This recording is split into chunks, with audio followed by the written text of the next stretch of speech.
자, 이제 옷장 디펜스 또 변함없이 최현덕 매니저와 또 김종효 이사 나오셨습니다. 어서 오세요. 안녕하십니까. 매일 소송 얘기하고 매일 또 성함 얘기를 하니까 갑자기 멈칫거렸는데 그래도 할 건 했어야 되는데 그죠? MBN골드의 최현덕 매니저, 알파경제 김종효 이사. 뭐 시장 물어볼 게 별로 없어요. 맨 똑같아가지고 그죠? 뭐 붙어 있고 껌딱지. 저희가 이제 채권 시장에서 가끔 쓰는 용어인데 껌딱지 장세. 일반 분들도 뭐 껌딱지라는 표현은 쓰긴 하죠. 좀 약간 속된 말로 쓰긴 하는데 어떠셨습니까? 시장 분위기 느낌이. 이게 뭐 에너지가 응축되는 것 같아요? 아니면은 에너지가 좀 분산되는 건가요? 아직까지는 종목 기준으로 봤을 때 에너지는 모여 있는 모습이고요. 뭐 원전주, 에너지주로 모여 있는데 에너지도 이제 같이 움직이다가 원전은 가고 신재생은 미국 정책으로 좀 무너지는 그런 모습을 보여주고 있는 점이 특징이죠. 어쨌든 거래는 그쪽으로 가장 많이 발생하고 있는 것은 뭐 최근 들어서는 두드러진 특징이라고 봐야 될 것 같고. 반도체 자동차는 지금 뭐 전혀 시장 관심을 끌지 못하고 있는 그런 양상이고 지수는 뭐 말씀하셨다시피 지금 2,600선에서 등락을 거듭하고 있습니다만 환율은 어느새 1,400원 초반대였던 환율이 지금 1,370원대까지 무너지고 있는 상황이니까 원화 강세는 조금 가파라지고 있는 상황이어서 지금 시장에서는 뭔가 플러스 요소와 마이너스 요소가 혼재되어 있는 2,600선에서의 방향성을 좀 찾고 있는 그런 양상이고요. 결론부터 말씀드리면 에너지가 지금 모여가고 있는 것이냐 분산되고 있는 것이냐 살펴봤을 때 저는 에너지가 지금은 좀 모아가고 있는 상황이 아닌가. 그러니까 예를 들어서 지금 악재가 나타나는 종목에 뭐 급락이 있긴 합니다만 일단 원전이라고 하는 테마가 살아있는 것도 그렇고 가장 많이 올랐던 조선방산이 크게 밀리는 것도 아니고 시가총액을 이끌 수 있는 뭐 반도체 종목군들도 최근 뭐 부진하긴 하지만 그렇다고 외국인들이 급격히 이탈하거나 아니면 뭐 추가적인 조정을 강하게 받는 그런 모습은 아니어서 이렇게 거래가 좀 크게 발생하지 않는 구간에서는 에너지를 좀 모아가는 구간이라고 해석하시는 게 좋을 것 같습니다. 네. 자, 일단은 뭐, 죄송합니다. 뭐, 뭐라 그러죠? 이게 그들만의 잔치까지는 아니더라도 뭐 맨날 그러죠. 가는 기업은 잘 간다. 어디를 가는지는 모르지만 주가가 이제 잘 올라간다는 얘기를 이렇게 표현하시겠죠.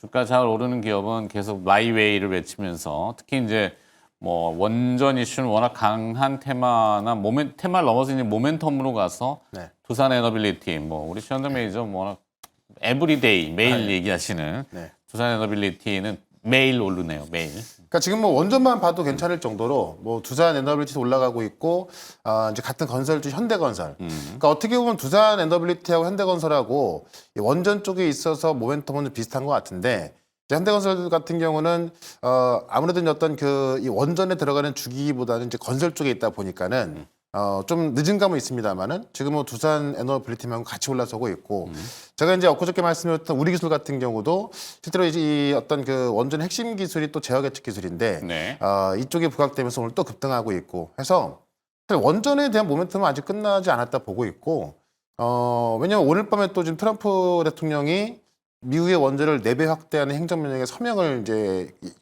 예정이 돼 있거든요. 네, 뭐 그렇게 예고 나왔어요. 그러니까 그거를 지금 왜 그렇게 볼 수밖에 없냐면 원전에 대한 시기가 어떻게 중국과 비교해 보면은 중국의 원전은 지금 로켓을 쏘는 것처럼 상당히 빠른 속도로 지금 발전하고 있는데 지금 미국 같은 경우는 거북이다 이런 표현이 나올 정도로 어떤 많이 이제 좀 어떤 투자라든가 그러지 않다 보니까는 조선도 그랬던 거잖아요. 그러니까 원전도 마찬가지로 또 중국을 견제하기 위해서 또 트럼프 대통령이 속도를 좀 내는 모습이 나오고 있습니다. 그런 것쯤에서 어제 청문회에서도 지금 그 미국의 에너지부 장관이 지금 원전으로 집중해야 한다라는 얘기를 하면서 그 에너지부 장관조차도 사실 SMR 기업에 재직하던 분이거든요. 그런 부분에 있어서 아마 미국의 원전은 시작이고 지금 뭐 유럽 같은 경우는 뭐 판이 뒤집혔다고 할 정도로 너도나도 원전. 그러니까 독일만 빼고. 독일만 뺀 건데 독일도 이제 그런 움직임이 나온다고 하고 있고 특히나 뭐 벨기에나 이런 쪽의 나라들은 사실 신재생으로 생산하는 전력이 뭐 7, 80% 이상이고 얼마 전에 스웨덴이나 포르투갈 같은 경우는 평일에 에너지는 다 신재생으로 한다라고 해서 막 자랑하다가 이제 어떤 그 전력 차단이 됐던 거 아니겠습니까? 그런 것점에서 다 원전으로 가고 있기 때문에 저는 원전 르네상스 이제 시작이다. 그런 관점에 있어서 뭐 두산 에너빌리티, 현대건설 다 올라가고 있습니다만은 지금 이제 어떤 그 부가적인 기술을 갖고 있는 기업들하고 네. 특히나 건설주들이 또 부각이 될 수밖에 없거든요. 네. 왜냐하면 원전 쪽에서 특수한 건설 분야일 거죠. 네. 특수건설에는 기업이 있어갖고 특수건설 이러긴 좀 그렇고. 그쵸. 그러니까 원전 쪽에서 이제 그 우리가 원전을 수주할 수 있는 나라가 6개밖에 없는데 네. 대부분이 어떤 그 건설하는 데 있어서 어떤 그 시간이라든가 이런 부분을 못 지키고 뭐 계속 지연되고 뭐 납기가 지연되고 하다 보니까는 우려가 몇 개 있던 건데 지금 우리나라만큼 그걸 딱딱 맞추는 기업이 없다고 하죠. 네. 그런 관점에서 건설 쪽까지 같이 부각되고 있기 때문에 이 원전 쪽의 모멘텀은 건설까지 같이 보시면 좋을 것 같다. 이렇게 한번 정리하고 약간 확장성을 띠고 있어요. 그죠? 네. 자, 오늘은 또 맨날 다뤘던 것도 식상하니까 좀 새롭게 다룰 만한 부각 섹터가 아무래도 스마트 글라스. 스마트 글라스는 이게 사실 주도하는 글로벌 탑티어는 애플, 그다음에 이제 구글, 페이스북 했던 데가 어디죠? 메타. 네. 네. 요 세 기업인데 최근에 구글이 먼저 한 방을 치고 나온 것 같아요. 스마트 환경에 재도전했고 워비파커하고 그다음에 삼성전자하고 제휴를 하겠다 이렇게 엊그저께 기사가 좀 있었던 것 같고 구글의 공동 창업자는 스마트 환경을 강력하게 신뢰를 하고 AI 에이전트가 킬러 앱이 될 것이다. 그런데 오늘 아침에 또 애플이 우리 시각 기준으로 애플이 또 뭔가를 하나 내놨죠. 네, 애플도 이제 우리는 이제 선거하는 주간으로 가게 되면 네. 애플이 원래 항상 WWDC를 하는 그런 주간 아니겠습니까? 개발자 그러다- 회의를. 네, 뭐 그러다 보니까 이제 그 안에서 뭐 크게 보면 뭐 신제품, 아이폰이나 이런 쪽에 대한 신제품 기대는 이제 뭐 거의 사라진 것 같고. 네. 그럼 차세대가 뭐냐라고 했을 때 기존에 나와 있던 애플의 그 웨어러블 기기는 너무 높은 가격. 그래서 성능은 뭐 좋다고는 하지만 너무 높은 가격으로 이미 뭐 실패한 거라고 봐야 되고. 네. 그러면 메타가 하고 있는 쪽이나 구글이 하고 있는 쪽처럼 상대적으로 가벼우면서 이 AI 모델이 접붙여져 있는 이런 글라스 모델로 갈 가능성을 애플도 언급을 했고 그러면 이쪽에 관련된 부품 쪽이나 이런 쪽의 움직임이 나타나지 않겠는가인데 핵심은 뭐 메타는 아직까지 그 일부 기기를 제외하면 그 VR, XR 기기 중에 일부를 제외하면 그렇게 빅히트했던 제품이 없는 상태고 네. 삼성과 구글은 지금까지 몇 번 만들었었는데 다 좀 실망스러웠던 그런 상황이었기 때문에 현재 구간에서 애플이 가격만 조금 싸게 만들어낸다면 좀 좋은 제품이 나오지 않을까라는 기대감은 있는 건 사실이고요. 그다음에 애플의 어떤 제품도 다 그 디자인 측면에서는 시장에 좋은 평가를 받아왔으니까 그런 쪽에 기대감이 나타나고 있는 건 사실인데 애플도 결정적인 약점이 하나 있죠. 네, 바로 어떤 거? AI가 없다는 약점이 하나 있기 때문에 그러면 남의 AI를 가져다 쓰는 것, 뭐 그것도 나쁘지 않겠지만 그러면 이익률이라든지 이런 측면에서 좀 큰 차이를 보이지 않을까. 라는 그런 이 부족함이 있기 때문에 그래서 디자인이라든지 기기의 성능 이런 측면에서는 큰 의심이 없으나 AI가 존재하지 않는 자체 LMM 모델이 존재하지 않는 애플의 이 스마트 글라스는 어느 정도의 그 능력을 발휘할 수 있을까라는 부분에 있어서는 조금 의문이 되고요. 그다음에 애플이 이번에 개발자 회의에서 또 하나 발표될 내용 중에 하나가 작년에 이미 발표된 내용인데 에스턴 마틴이나 이제 그런 페라리 같은 고급 차량을 중심으로 해서 애플의 카플레이가 네. 키트 형태로 바뀐다는 거죠. 그러니까 기존엔 애플이 다 만들어서 이렇게 써라고 이 풀 패키지로 줬다면은 이제는 개발 키트를 줘서 각 차량에 맞는 각 차량의 OS에 맞는 그런 형태로 스스로 개발할 수 있도록 키트 형태로 주고 이미 에스턴 마틴은 개발해서 이번에 신차에 그걸 넣었다라는 거죠. 네. 그래서 에스턴 마틴의 어떤 이 디자인 철학이라든지 이런 것들을 녹여서 넣는 방식으로 가고 있고 이게 여기서 끝나는 게 아니라 대중차까지 모두 이제 주는 방식으로 그래서 현대 기아차 제네시스까지도 모두 가는 방식으로 가기 때문에 뭐 애플 같은 측면에 있었던 이번 개발자 회의에서 이런 또 소프트웨어적인 측면 그다음에 그동안 좀 강조되지 않았던 AI 측면 뭐 이런 것들이 좀 더 강조되지 않을까라는 관점에서 애플 관련주 뭐 소프트웨어나 아니면 서비스와 관련되어 있는 종목군들뿐만 아니라 부품주들에 대해서도 어느 정도 좀 관심이 필요할 수 있는 그런 구간으로 들어가고 있는 게 아닌가 이렇게 좀 보고 있습니다. 자, 그 MR 헤드셋 애플 이게 뭐였죠? 그 에어 VR 기기. 용어들이 요즘 생각이 안 나. 죄송합니다. 하여튼 뭐 애플이 이제 스마트 디바이스라고 하는 개념으로 이 스마트폰에서 워치, 이 시계 워치, 뭐 이렇게 웨어러블 아까 말씀하셨으니까 워치하고 에어팟하고 이 헤드셋 이게 다 좀 부담스러운데 결국에는 가장 편한 형태가 글라스잖아요. 근데 이제 디스플레이라든지 뭐 거기에 들어가는 여러 가지 그 애플 혼자만 갈 수 있는 게 아니기 때문에 협업을 통해 가지고 근데 그게 조금 맨날 그 어그러지다가 또 이제 안 갈 수는 없고 궁극적으로는 아마 영화에 늘 보는 그 뭐죠 미션 임파서블에 보면 렌즈 끼잖아요. 렌즈 껴가지고 그걸로 또 막 판독하고 뭐 되는지 안 되는지 모르겠지만 하여튼 그런 쪽인데 그 전 단계는 이제 글라스. 우리 안경 쓰는 사람들이 항상 뭐 워너비죠 워너비. 그러니까 렌즈는 뭐 정말 뭐 몇 년 지나면 될지도 모르겠고 네. 뭐 영화에서 나온 거지만은 근데 글라스 같은 경우는 지금 메타도 이미 하고 있는데 네. 제가 얼마 전에도 이제 그 메타 글라스를 쓴 이제 연예인들이 여행을 가서 나오는 프로를 보니까는 이제 글라스를 보잖아요. 네. 그러면 이미지가 다 나오지 않습니까? 혼합 그러면 현실이 되는 거죠. 그게. 네, 뭐 가상현실도 있고 이제 그 AI라고 해가지고 그러니까 밖이 보이면서 같이 네, 거기에 이제 화면에 딱 나오는 거죠. 네. 그래서 이제 귀에 스피커까지 있어가지고 그렇죠. 예를 들어 프랑스에 가서 뭐 에펠탑을 보게 되면은 동시통역도 뭐 네, 그에 대한 설명과 뭐 통역 나오는 거고 만약에 보면서 이게 뭐지라고 물어보면은 그에 대한 답을 해주는 네. 뭐 그런 게 나오더라고요. 그러니까 지금 결국 그런 식으로 가는 건데 우리가 이제 AI를 보게 되면 우리가 챗 GPT를 봤을 때 챗 GPT도 굉장히 좀 쉽게 정말 잘 사용하고 있습니다만 이것 때문에 정말 많은 그 빅테크 기업들이 천문학적인 돈을 쏟아붓지는 않겠죠. 결국 이게 탑재가 될 수 있는 휴머노이드 로봇으로 가야 되는 거고 그 휴머노이드 로봇 같은 경우는 어떻게 보면은 진짜 말 그대로 어떤 로봇이 하나 있는 거기 때문에 약간 부담스럽다고 한다면은 이제 어떤 그 기기로 가야 되는 건데 스마트폰에서 이제는 글래스로 오는 겁니다. 그래서 지금 애플이 비전 프로 같은 경우는 정말 이때만한 어떤 그 안경을 탑재하다 보니까는 네.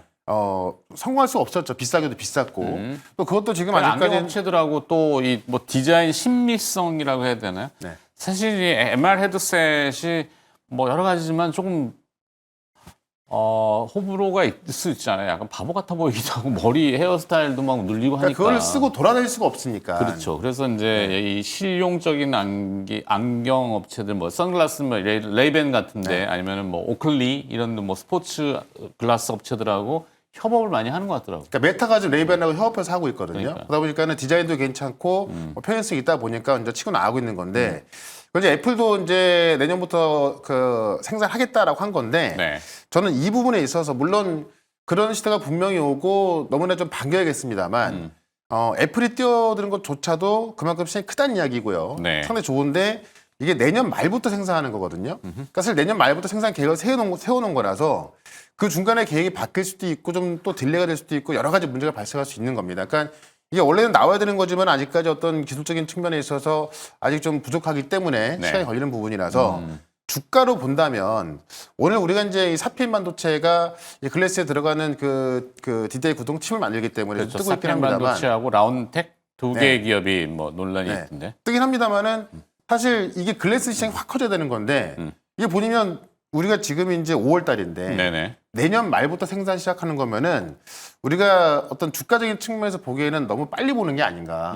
왜냐하면 지금도 우리가 AI 쪽에서 보시면 이 에너지 쪽도 상당히 많이 올라가고 있는 건데 이 산업을 공부해 두고 그와 관련된 기업을 찾아두는 건 좋은데 네. 어떤 수익적인 측면에서 뭐 주가적인 측면에서 접근한다고 한다면은 제가 볼 때는 좀 이른 시점 같아서 예, 좀 많이 알고는 계시고 좀 체크는 해두고 계실 때 네. 이걸 종목 관점에서 이제 어떤 내가 뭐 단계적인 수익을 내야지 하는 개념으로 그 본다면은 좀 시간이 꽤 걸릴 수 있어서 오케이. 그런 부분은 좀 조심하는 게 좋지 않을까 네. 그렇게 봅니다. 네. 알겠습니다. 자, 상식적으로는 그런데 이게 결국엔 또 이것도 에너지 배터리가 있어야 될 거 아니에요. 여기 뭐 다리에 요만하게 뭐 내서 우리가 가장 눈으로 보는 배터리 중에 작은 거는 일상적인 거는 그 수은전지인가요? 납작한 거, 동전보다 작은 그런 거 듣기에도 여긴 크단 말이죠.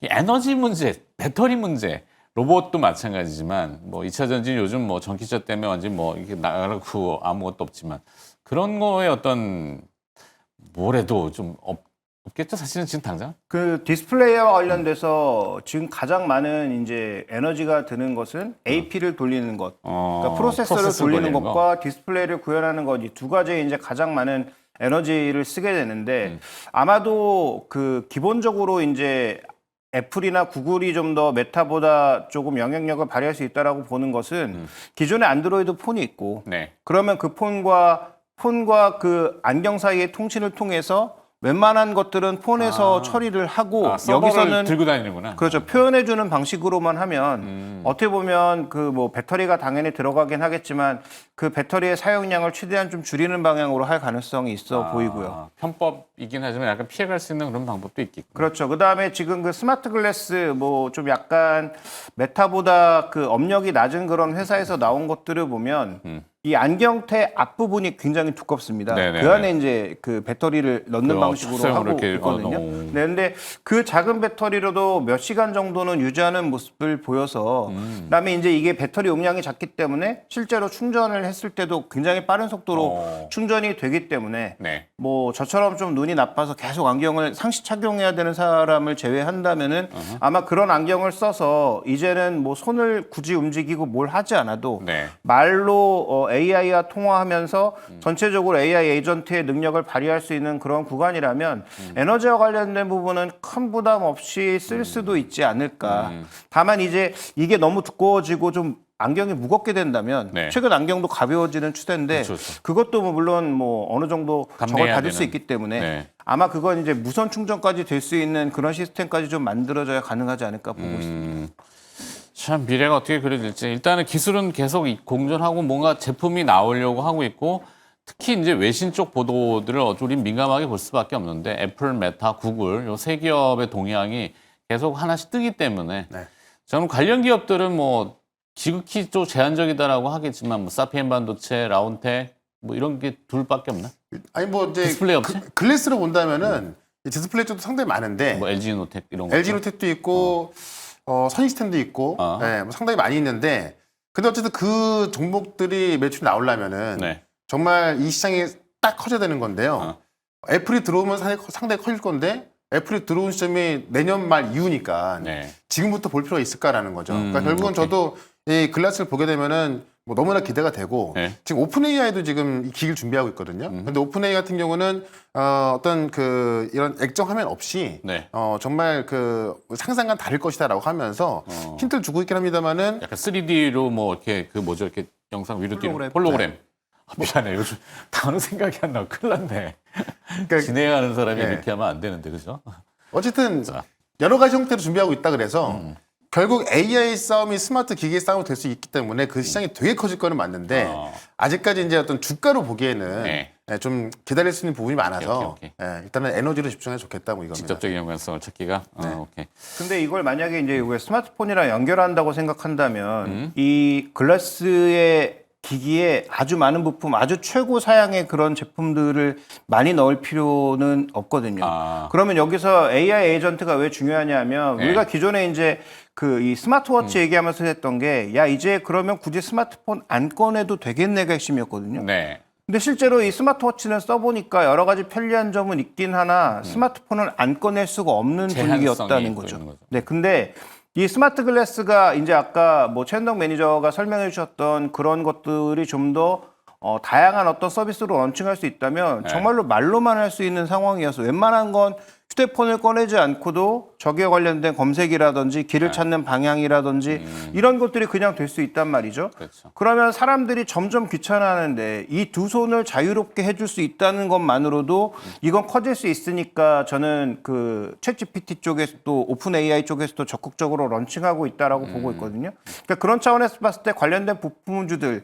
기본적인 IT 세트 쪽부터 뭐 렌즈, 그다음에 뭐 카메라 이런 쪽에 이제 핵심 부품들에 대해서는 지금 뭐 호재가 아예 없잖아요. 그렇죠. 스마트폰도 이제 성장이 둔화된 상황이니까 그렇게 새롭게 막 1억 대 정도 가량을 팔 수 있는 그런 기기로 만약에 변할 수 있다면 이건 좀 관심이 필요하지 않나라는 생각도 하고 있습니다. 분명히 방향성 그게 맞아요. 그런 제품들이 분명히 나올 거고 또 기업들이 계속 회자될 거고 근데 이제 시기의 문제. 최현정 매니저는 좀 이른 것 같아요라고 너무 지금 변죽을 울리지 말자 이러고 뭐 김정일 기사의 말처럼 가는 방향은 다 그쪽이고 어차피 또 나올 텐데 공부는 해놔야 되고 준비도 해놔야 되고 근데 직접적으로 연관성을 찾는 기업들은 흔치가 않아서. 근데 뭐 여기 뭐 스피커 같은 경우도 조금 해당이 되겠네요. 그러면 뭐 작은 기업이긴 한데 신규 상장된 거, 아이언 디바이스.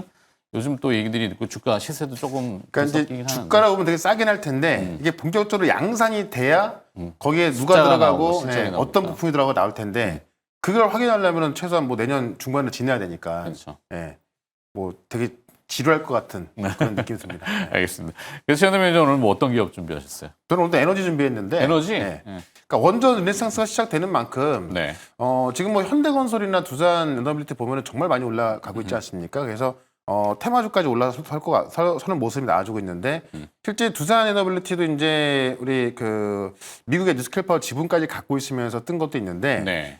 지금 미국의 이제 3대 소형 원전 기업의 네. 지분을 갖고 있는데도 아직 눈에 안 띄는 종목이 하나 있거든요. 아. 주가는 상당히 낮고 그래서 그런 기업을 또 잠시 뒤에 하나 또 설명을 좀 드려보도록 하겠습니다. 알겠습니다. 네. 오장 전략은 어떻게 잡아가실까요? 그럼? 그러니까 오장은 지금 오늘 그 주말 앞두고 있기 때문에 뭐 어떤 큰 흐름보다는 저는 주말에 나올 내용이 꽤 많이 있다 보거든요. 조금 전에 네. 말씀드렸던 원전도 그렇고 또 오늘 밤에 또 지금 또 이 대선 토론 또 있지 않습니까? 국내. 예. 네. 그 관련해서도 지금 오늘 같은 경우는 또 정책 얘기 또 막 이렇게 하나? 네, 정책이 나올 텐데 오늘은 우리가 지금 미국에서 간밤에 있었던 이 예산안 통과 때문에 네네네. 지금 신재생 관련주가 좀 빠졌지만은 아하. 결국 우리의 정책과 또 지금 미국의 지금 그 예산안 같은 경우는 아직 상원 표결까지 남아 있는 거거든요. 네. 그런 관점에 있어서 또 주말은 반등 가능성도 있고 아. 다음 주는 전략이 달라질 수 있기 때문에 이번 오후 같은 경우는 이제 어떻게 보면 좀 과대납폭됐던 종목을 좀 매수하는 전략으로 보는 게 맞는 것 같고요. 뭐 그쪽에 또 에너지, 신재생 다 포함되어 있으니까는 네.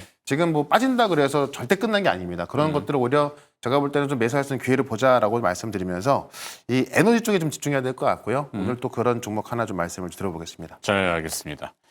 기대업은 또 기대하도록 하겠고요. 이번 주 또 디펜스 전략 해주시느라고 고생 많으셨고 다음 주 월요일 날 또 뵐게요. 최현동 매니저였습니다. 고맙습니다. 네, 고맙습니다.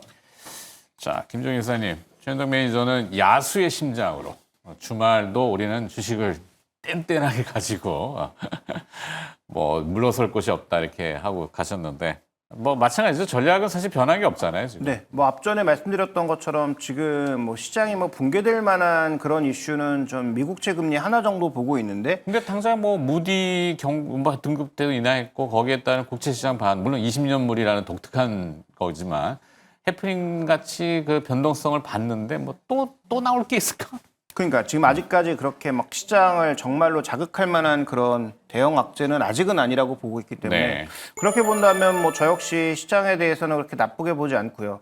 뭐 오랜만에 지금 최현동 매니저랑 그 오장 전략이 동일한 것 같은데 저도 지금 뭐 잘 가는 종목은 걱정할 이유가 별로 없잖아요. 다만 네. 이걸 이 높은 가격에 공격적으로 사야 되느냐 정도의 이제 고민이 있을 텐데 신규 진입에 대한 거. 그렇죠. 이제 원전주라든지 건설주라든지 지금 신고가 나고 있는 종목군들을 지금 가격에도 과연 쫓아가는 게 맞느냐 정도의 이제 고민이 있을 텐데 이제 그건 각자 성향에 따라서 판단하시면 될 것 같고 보유하신 분들이야 지금 뭐 전혀 움직일 이유가 없는 거고. 네. 그러면 오늘 이제 급락하고 있는 태양광이라든지 이런 종목군들 1차 전지에 대한 판단을 어떻게 하느냐가 저는 핵심이라고 보고 있거든요. 네. 이런 종목군들이 만약에 오늘 오후장이든 다음 주 초반이든 어느 정도의 반등 여력을 갖춰주면 설사 원전 이런 것들이 좀 잠시 쉬어간다고 하더라도 시장의 전반적인 에너지 교체나 아니면 시장의 전체적인 거래량 증가에는 긍정적일 수 있기 때문에 저도 오늘 지금 급락하고 있는 종목군들이 과연 어느 정도의 시점에서 반전 모멘텀을 찾을 거냐.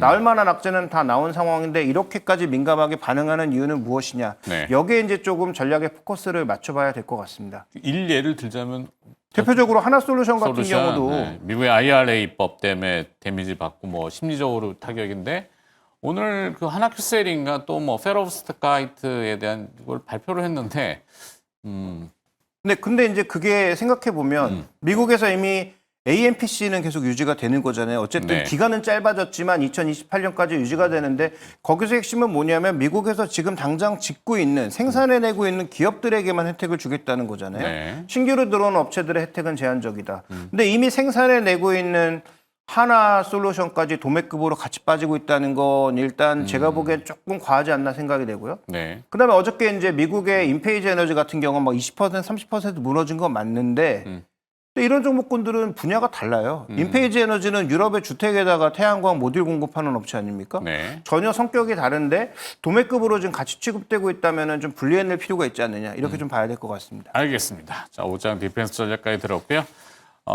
알파경제 김종효 이사였습니다. 다음 주 월요일에 뵐게요.